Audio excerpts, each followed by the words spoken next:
প্রায় ২০০ বছরেরও পুরনো এই ঐতিহাসিক স্থাপনা বেচুভূঁইয়া জামে মসজিদ সময়ের সাক্ষী হয়ে আজও দাঁড়িয়ে আছে মসজিদটি। ২ শতাব্দীরও বেশি সময় ধরে এই মসজিদটিকে ঘিরে চলে আসছে মুসল্লিদের নামাজ ও ধর্মীয় কার্যক্রম। পুরনো ঐতিহ্য আর স্থানীয় ইতিহাস সব মিলিয়ে মসজিদটি হয়ে উঠেছে এলাকার একটি গুরুত্বপূর্ণ ঐতিহাসিক নিদর্শন। ভাবুন তো, প্রায় ২০০ বছর আগে যেসব মানুষ এই মসজিদে নামাজ আদায় করেছেন, আজও সেই একই স্থানে দাঁড়িয়ে আমরা এর ইতিহাস দেখছি।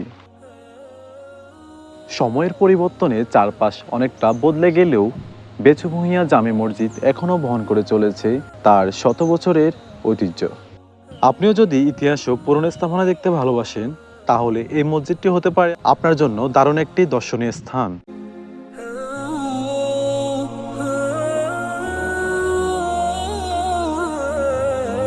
এটি অবস্থিত নোয়াখালী জেলার সেনবাগ উপজেলার বীজবাগ ইউনিয়নে।